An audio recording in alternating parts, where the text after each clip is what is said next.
जय हिंद मित्रांनो. तर बघा, बऱ्याच मुलांचे हे नका ग्राउंड आता झालेले आहेत.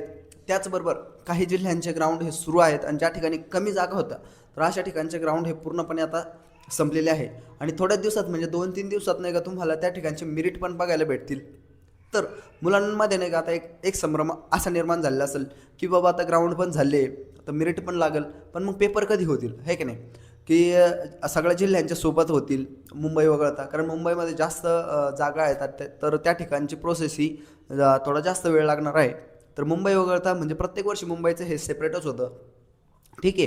तर इतर जिल्ह्यांचं काय, तर इतर जिल्ह्यांचे पेपर हे कधी होतील नेमकं, तर त्याचं क्लेरिफिकेशन नाही आहे. म्हणजे मग मुलांचं कसं झालं आहे, तर थोडंसं अभ्यासामध्ये थोडंसं काय करू बुवा किंवा काय नाही ह्या गोष्टी नाही का, मुलांच्या मनात थोडासा संभ्रम आहे.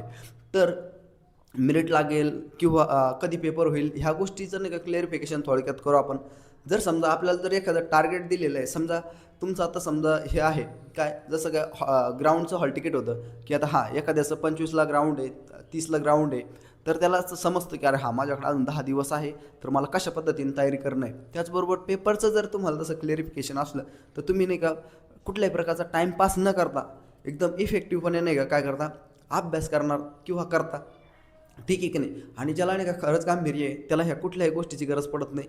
पण तरी पण थोडंसं माणूस आहे, माणसाच्या काय म्हणता ना, थोडंसं डिस्टर्बन्स तयार होतंच. त्यामुळे थोडंसं आपण नाही का एक अंदाजे पाठीमागच्या वर्षीची ज्याप्रमाणे भरत्या वगैरे झाल्या किंवा त्यांचं लेखी असेल त्या झाल्या, तर त्या हिशोबाने आपण नाही का थोडक्यात एक अंदाजे बघू की कुठपर्यंत ज्या मुलांचे किंवा ज्या जिल्ह्याचे ग्राउंड हे कंप्लीट झालेले आहेत तर त्यांचे पेपर हे कुठपर्यंत होऊ शकतात. तर बघा, 2-3 दिवसापर्यंत म्हणजे आज जर समजा तुमची आहे 25 तारीख, तर 26, 27, 28पर्यंत नाही का तुमचे ज्या जिल्ह्यांचे नाही का ग्राउंड झाले आहेत आणि सर्व मार्क्स आलेले आहेत तर यांचे नाही का 2-3 दिवसापर्यंत मेरिट हे लागू शकतात. ठीक आहे. त्याचबरोबर आता हे 2-3 दिवसात जर मेरिट लागले, त्यांच्या जर समजा एस पी साहेबांनी जर ठरवलं की बाबा आपल्या जिल्ह्याचं झालं आहे तर आपण पेपर घेऊ शकतो, तर त्या ठिकाणी नाही का कमीत कमी किंवा जास्तीत जास्त नाही का 10 ते 15 दिवस म्हणजे आणखी फेब्रुवारी संपल्यानंतर मार्चच्या जवळपास 10 किंवा 12 तारखेच्या दरम्यान किंवा एवढ्या 10-12 दिवसात मार्चच्या तुमचे पेपर नाही का होऊन जातील. ठीक आहे. आणि जर समजा जर ठरवलं की सगळ्या महाराष्ट्राचा एकाच दिवशी पेपर व्हायचा आहे किंवा सगळे घटक असो किंवा समजा चालक असेल, त्याचबरोबर कारागृह असेल किंवा SRP असेल किंवा जिल्हा पोलीस असेल, यांच्या सर्वांचे सोबतच पेपर जर होऊन द्यायचे असेल तर तुम्हाला नाही का आणखी एखादा महिना जाऊ शकतो. म्हणजे मार्चऐवजी तुमचं एप्रिलमध्ये पण काय होऊ शकतं, पेपर हा होऊ शकतो. म्हणजे नाही का ग्राउंड झालेत प्रत्येक जिल्ह्याचे, जर तिथल्या SP साहेबांनी जर ठरवलं की आपला पेपर घेण्यास काही हरकत नाही किंवा त्यांना जर तशी परमिशन असेल तर लवकरात लवकर तुमचे पेपर हे होऊन जातील. म्हणजे जास्त कालावधी तुमच्याकडे नसणार आहे. त्यामुळे आपण तयार राहायचं आहे.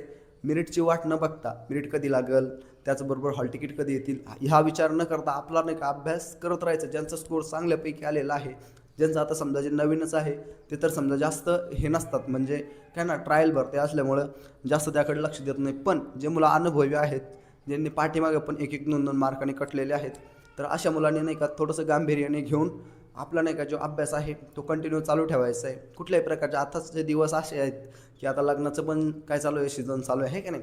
तर याच्यामध्ये काय होतं, चला यार मित्राचं लग्न आहे, मित्राच्या बहिणीचं लग्न आहे, याचं लग्न आहे, त्याचं लग्न आहे की नाही, ते अटेंड करावंच लागेल, बड्डे हे ते पार्टी करू बघू.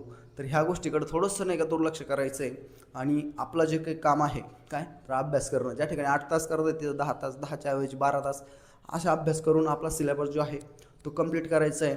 त्यामध्ये तुमचं रिव्हिजन असेल, त्याचबरोबर जास्तीत जास्त क्वेश्चन पेपर असेल, करंट अफेअर्स असेल, तर ह्या गोष्टीकडे तुम्हाला लक्ष द्यायचं आहे. कारण वेळ हा खूप लिमिटेड आहे आणि एकदा हा वेळ गेला की नंतर मग डायरेक्ट पुढच्या वर्षीच तुम्हाला पुन्हा हा चान्स येईल. त्यामुळे आता सध्याचा जो वेळ आहे तर त्याचा चांगल्यापैकी उपयोग करून तुम्हाला नाही का आपलं टार्गेट अचीव करायचं आहे, वर्दी मिळवायची. ठीक आहे. तर भेटूया मित्रांनो अशाच आणखी एखाद्या नवीन व्हिडिओमध्ये. तोपर्यंत जय हिंद.